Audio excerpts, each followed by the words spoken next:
a Welsh poet and writer from New York State, born in Liverpool to Welsh parents. The topic today is Traveling on My Own Errands, Voices of Women from the Mabinogi. Thank you, Margaret.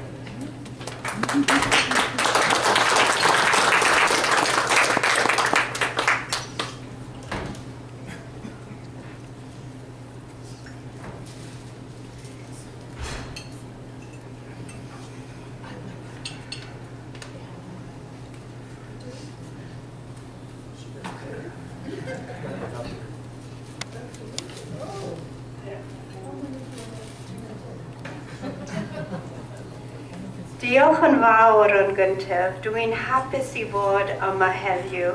Dydd hapus Pwyll Dewi. First, thank you all very much for your welcome. It's already been so exciting for me to be here.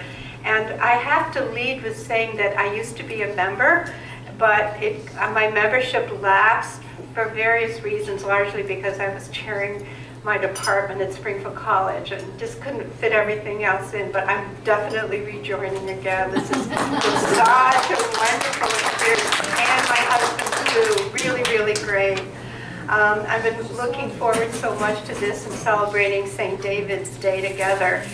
And I also want to say that the second to the last time I made Welsh cakes was a total disaster. And I'll tell you one thing do not do, which is to forget putting the sugar in it. I had decided to make Welsh cakes. I gave a launch of the book that I'm reading from, which came out in Wales last spring. I gave a launch at Smith College. And they were providing refreshments, but I thought it would be a nice touch to have Welsh cakes. So I spent the day making Welsh cakes, and then I tasted them. It was like awful. I gave them to John off, and I looked at the recipe. Oh my God, no sugar. So do not make that mistake. Be very careful. So my mother wasn't around. Yeah. Oh my God, it was my mother's recipe. I did, just to let you know that I threw them away and made a whole new batch for them because it was so bad. Thank you so much to Sue Sitt for, you have such a wonderful president. I just have to say that working with her has been a really great pleasure. And, you know, for organizing everything so well for my reading. And I think it was Beth and Ed Brown who suggested me to read because they knew about my book having come out last spring. And thanks to Don, Sue's husband, for the technology work. And also my husband, John, who's going to be moving things along, right? Wow. Are you doing it to where you sit? Hope so. Okay, all right. And of course, thanks to the St. David's Society for inviting me to give this reading. And also for the support of Things Welsh for so many years. As I said, I really have a sense of what a thriving group of people you are. And I have to say that I've been brought to tears a number of times already with just from talking with a few of you because of connections that I've made with my own background and my family's background. And it is true, we go back to Wales every summer. I really think of myself as kind of a bi-coastal resident of the US, of Massachusetts and Aberystwyth in Wales. And my experience has been that I cannot take too many steps in Wales without meeting some relative from long ago. It's really astonishing. So I wanted to let you know that this is the book that got published last spring, and I'll be telling you some about it. I have brought, there are just a few copies left for sale if you're interested. They're only $12. And if you want to buy one, please have me sign it to you or to a friend, if you have a friend interested in Wales and poetry. And I brought another book. I think there's just one copy there, which I published about 4 years ago, and it has poems in there about being a Welsh immigrant and about being a Welsh American. What? I just bought that copy. She just bought that copy. Oh, good. Oh, you bought that copy. Okay, so that's not there. I dreamt last night I had to bring Forged Light because it has a whole, it has a whole part in it about my mother's death. She lived till she was 97 years old in Utica, New York, where I grew up. And she and I spoke Welsh on the phone every day until she died. And it's a great loss for me in so many ways, but also because I don't get to speak Welsh every day, even though my Welsh is very conversational. It's not any, I couldn't like give you a lecture in Wales or anything. It's very conversational Welsh. But I miss her a lot. There's a series of poems in there about her dying and her death, but a lot about being a Welsh immigrant as well.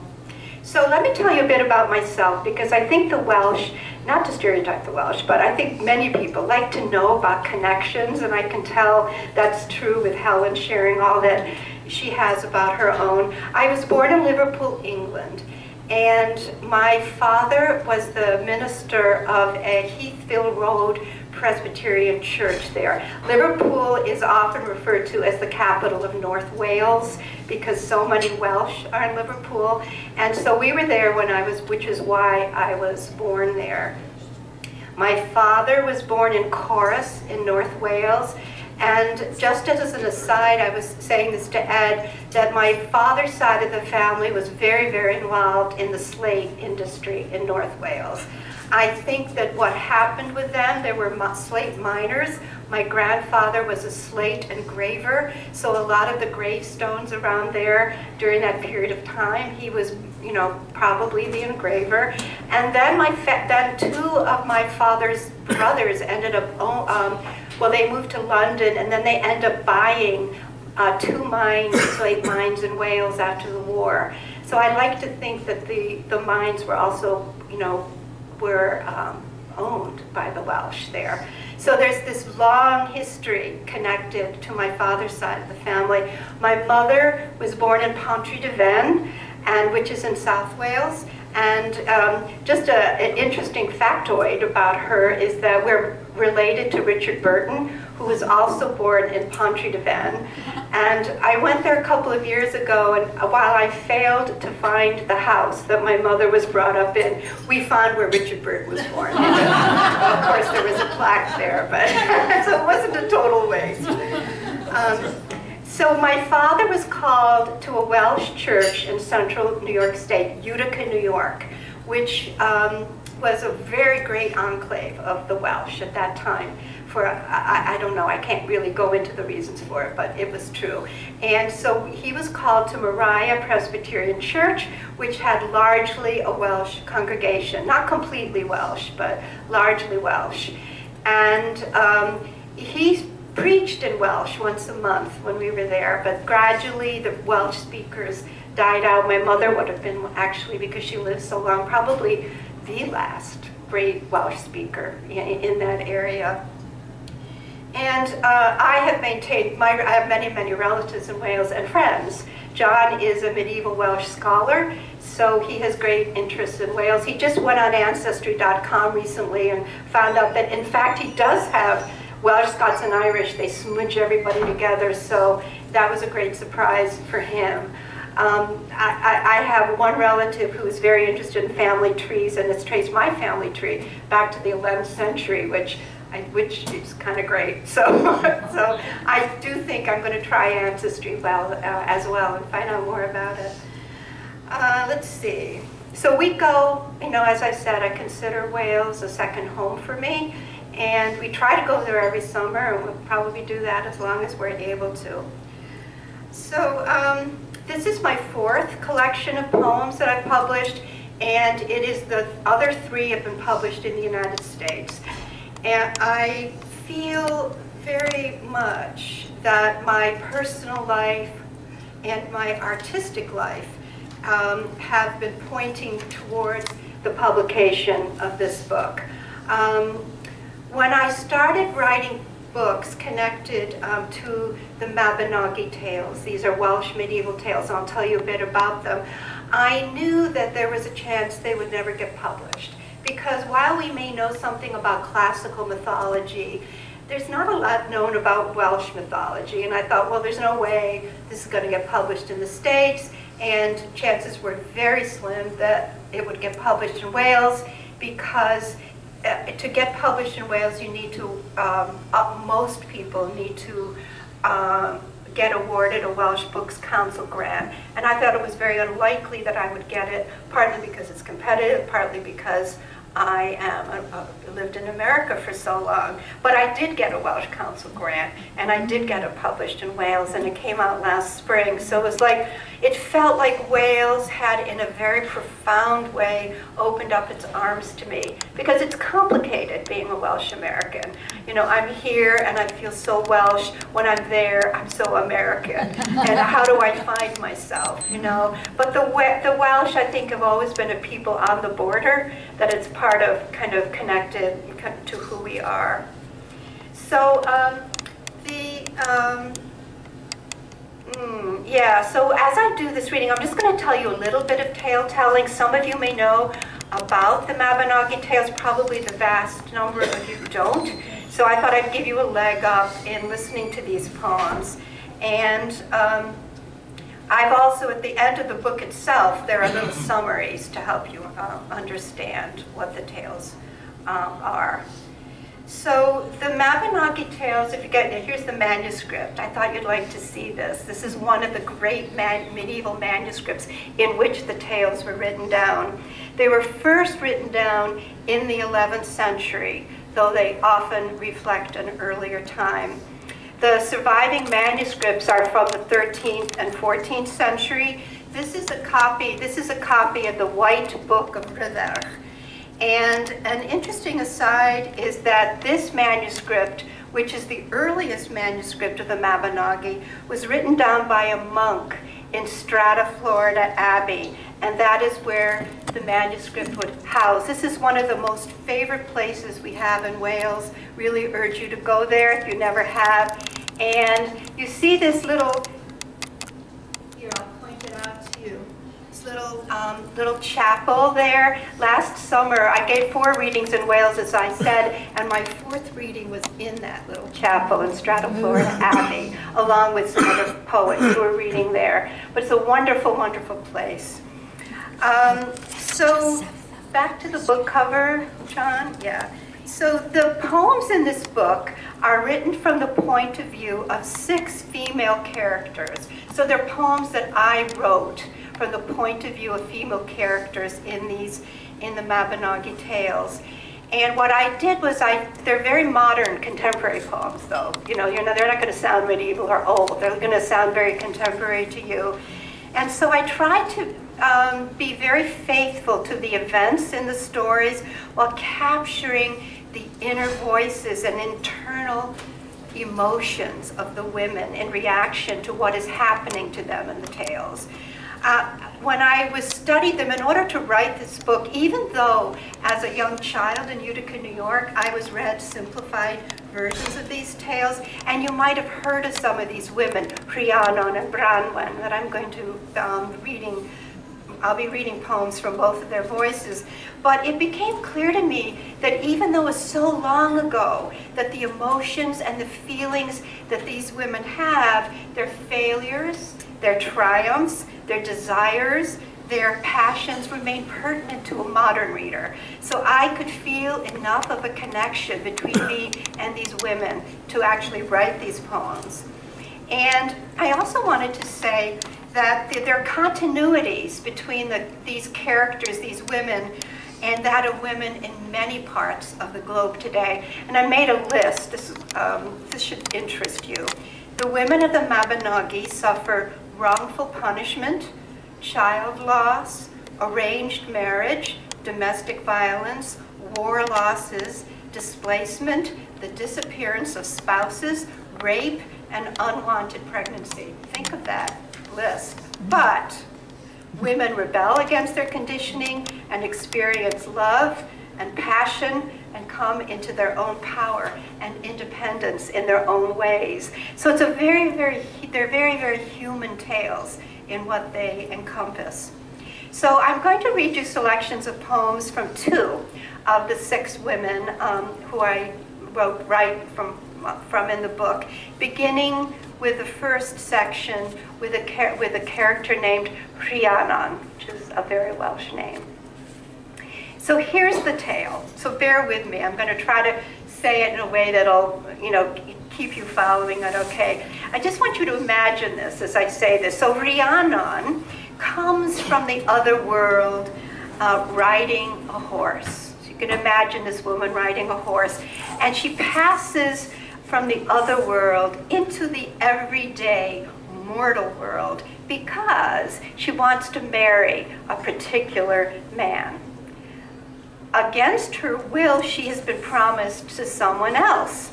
And so she takes the matter into her own hands and comes into our world, our mortal world, to choose to get the man that she's really interested in. Now, Rhiannon has been connected to the Celtic, to the horse goddess Epona, whose image is on the front of this book. And this image comes from the 3rd century. See, it's a little hard to see here, but it's an image of a woman riding a horse. So that's as Rhiannon coming in.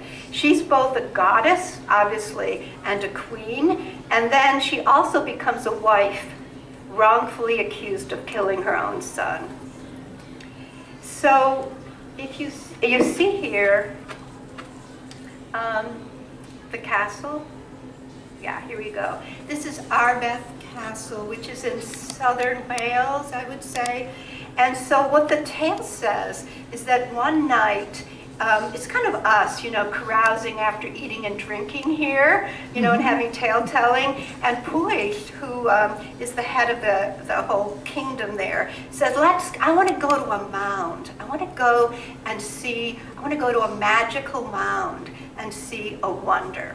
This is after dinner. So they all go, I think they're just men actually, all go to this mound. Now, here it is. This is the mound, way back there. This is the ruins of Arbeth Castle. So they go up to the mound, and the thing that they see is a woman riding a white horse. So Pwyll says, go after her, chase her, she's so beautiful. Go after her. What is she doing here? What does she want? So he keeps sending his men out to catch her. But the faster their horses go, they cannot catch her. She's like just going along like this, They're trying to catch her, and they can't. So he's very frustrated. So the next night, they go back to the mound, and they see her again. And Pwyll, same thing. He sends out his men. They cannot catch her, even though she seems as if her horse is only walking. So what happens was Pwyll says, I'm going to go and chase her. So he chases her, and he asks her to stop. Well, he is the man she wants to marry. So she doesn't want to stop for anyone else, but she stops for him, and he asks her to stop, and she says, this is like a bit of comedy. She says, it would have been better for the horse if you had asked it a good while ago. So she then tells him that she has come to marry him if he will have her, and he quite eagerly agrees, given that she is a very beautiful woman, as they all are. They're all beautiful in these tales, right? The most beautiful woman ever. So he agrees to marry her, but she's obviously a woman of she's a goddess. She has great stature. So I'm going to read some poems now, and I'm trying to capture this scene that I've just told you about. And the poems don't have titles, so I'm just going to pause between the titles. And just to also say that there are epigrams from the Mabinogi Tales, and John has translated the Mabinogi into English, so it's his translation that we're going to be listening to. So here's the epigraph from the actual Mabinogi tale. He sat on the mound, and as they were sitting, they could see a woman on a great, tall, pale, white horse with a shining golden garment of silk brocade about her, coming along the highway which went past the mound. Her horse had a slow, steady pace in the mind of anyone who saw it, and it was coming alongside the mound. Okay, so here are my poems. Capture that. The I, of course, is Rhiannon, the woman, and the you is Pwyll, the man she's come to marry. I must be pursued at the right pace, at the right time, and I must hear a voice meant for me alone, beyond the clamor of the world, beyond laughter and concerns. Riding through a night thick with mist, I imagine entering your arms for the first time. The strangeness of my life becoming real as I slowly, methodically cross into the world of sorrow, the world all beings must live in. I ride towards the threshold, the mound, the gnarled oak trees and yellow grasses, while the sparrows call in the night air. I move toward the fires and the murmur of voices. I begin to feel the cold, my heavy cloak. The mist lifts. I see a line of stars. I almost see you. Almost seeing you is not the same as not seeing you, but my almost seeing you is the same as not seeing you, but my heart beats faster and is impatient for your shape and the right voice to summon me absolutely into the present where I can say yes and begin to make plans like others on the tenable earth. Yes, there is confusion.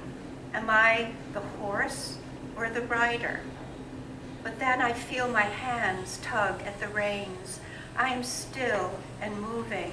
I am a secret riding down the road. When she wonders if she's the horse or the rider, this is connected to the fact that she was a horse goddess. That sort of comes up a little bit later. It is not obstinacy that drives me. I know what I want and what I don't want. And let me remind myself the low-flying swifts with their pointed wings are scavenging too. Where do you think I am while you are living your life, occupied, carousing, conversing? I am riding under the apple trees, whose fruit does not wither, and the sun does not change where it shines on the seas. But I am ready, poised between who I was and who I will be soon with you.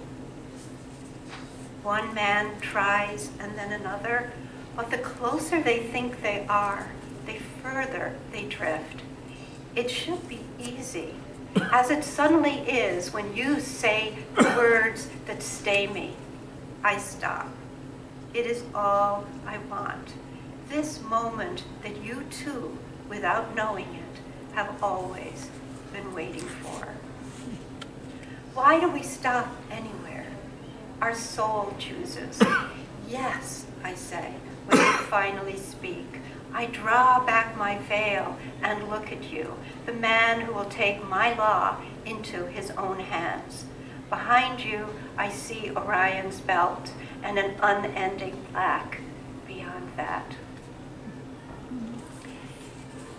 So what happens, she marries Pwyll and gets pregnant and it has a child. The first section shows Rhiannon in all her power, coming from the otherworld and choosing the man she wants to marry. In this next section, when she's a wife and a queen in the mortal world, we see her having another kind of power, and you'll understand what I mean in a minute. She gives birth, and then she's wrongfully accused of killing her baby. And the reason that happens is that she had 3 midwives, and everybody was sleeping. And in the middle of the night, for some magical reason, which often happens in the Mabinogi, her baby is snatched.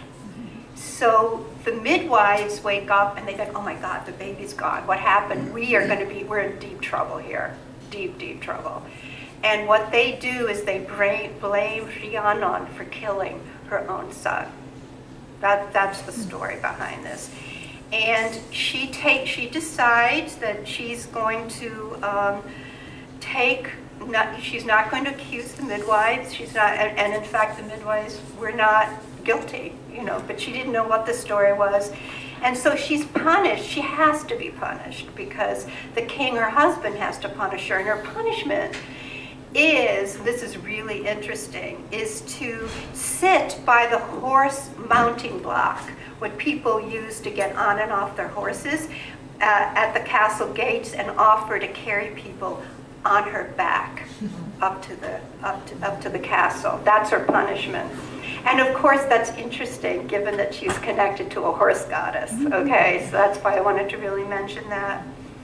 So, in other words, she takes on another kind of power, not blaming the midwives. She takes the punishment because otherwise the midwives would have been blamed. So the kind of, what does it take, to do that kind of thing? It takes another kind of power. So I'm just going to read 3 poems from this section, but at first an epigraph. Rhiannon herself summoned scholars and wise men to her, and after it seemed better to her to take her punishment than to quarrel with the women, she took her punishment.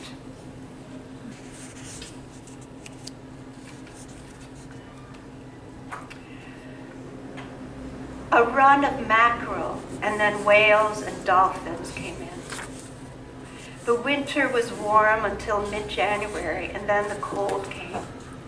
And I am still without my boy, a saddle on my back instead of under me, carrying rather than carried. The mounting block becomes a kind of home, as all places we live finally become, no matter how shameful. And isn't every story true? In essence, if not in detail? We could all have bones thrown across our breast for our responsibility. It is rare to hold vigil against the hour of night when myth breaks through and insists on its way. After all, I have always been a story, told first against the fear of night, and then to teach a lesson.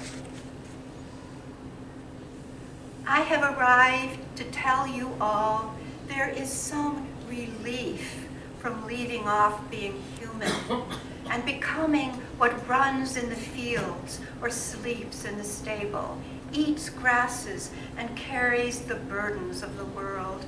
It is a relief, I tell you, the way shame releases us from grandiosity, from showing only pride. Let those who want to take things away from you have their way.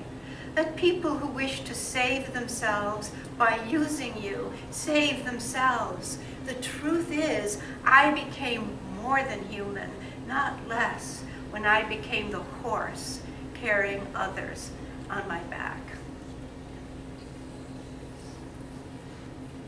So that's Rhiannon. And next I'm going to read some poems from Branwen's point of view. Here we go, Harlech Castle. By the way, those photographs are by a photographer friend of ours named Anthony Griffiths. All those photos that you're looking at while we were settling down to eat, he's an amazing photographer. And my husband John has published a book of translations with those photographs in it, which is why we have those. And I like to use them when I'm giving my poetry readings. So for the Branwen, the background to this story is that the King of Ireland comes to Harlech Castle to ask for Branwen in marriage.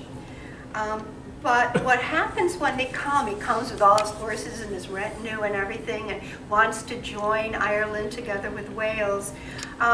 Branwen's half-brother feels insulted because he was not included in the marriage negotiations. So he's really one of those people who doesn't give up easily, doesn't take to insult easily, and he insults the King of Ireland back. And in order to make this all work out, the King of Wales has to agree to, what he does, he makes amends, so this will all work out. So what happens is Branwen does marry the King of Ireland and goes to Ireland. However, what happens is that, you know how people don't forget things? In Ireland, they did not forget the insult that had happened to them, and so they decide to punish Branwen for this insult. And she's sent down to the kitchen, and the butcher comes and hits her in the head every day or something. That's what happens to her. And so she sends a note under a starling's wing sends it to her brother and says, quick, come and get me, save me, from the situation. So that's the tale, Branwen tale. She does, I have to apologize ahead of time that the end of this reading, the last poem I read is she does die. That's what happens, okay? But that is what happens in the tale. There's a disaster. The brother, Bendigeidron, he is so large that no house, no ship can hold him. He wades across the Irish Sea to Ireland with all of his retinue with him, and a huge war happens, and lots of people die, and only 7 surviving Welsh warriors and Branwen come back to Wales. But well, you'll hear what happens. She dies. So the epigraph is this. He came to ask for Branwen, daughter of Fear, and if it pleases you, he wishes to bind the island of the mighty and Ireland together so they would be stronger. So in this poem, she's crossing the ship from Wales to Ireland. I cross from one great island to another, the sun gold and later silver on the water. Home, smaller and smaller, stretched along the cliffs. The sky, full of white feathers, infinite space above me, below me. You'd think I would have wanted to be up on deck, my eyes open. Instead, I sit below and sing because I am afraid. And when I arrive, I yield to the God of generosity, hoping each gift will make me a home, ivory and jet, amber and gold. And I give equally to the travelers, not just a glass of water or an old cloak, a piece of coal or peat, but topaz and coral for protection, knowing in my heart I am one of them. All we see is scenery on the way to God. Human life unfolds around strife. This is the way shame works. It is supposed to be over, but it never is. The punishment came soon enough, made worse by loving a son. She had given birth to a son. The roiling kitchen, the blow to my ears, the stench of lamb's blood thick in the air. I lived above myself, now I live below. Here and there are small gifts. I receive them gratefully. They come from the mountain of the gods who are not afraid to exhibit themselves in all their folly. I continue a strictness with myself, not to prod the world into response. We can scare the birds out of the nest, but our hearts quicken when one suddenly appears on the path of the morning, a bird with a purple throat singing. Quick, save me, I wrote, and sent it to my brother under the starling's wing. My eyes scan the horizon, to the north, the south, and then more closely along the line for any darker shapes that signify my brother and his ships. But the horizon is as empty as it is full, and the gulls begin to sleep with their heads on their sides. The sea reflects nothing, has no room for this lowering sky. Yet, suddenly, an arrival. My brother and his men, like black dragons, coming over the horizon to rescue me and fight, fiercely singing as they row.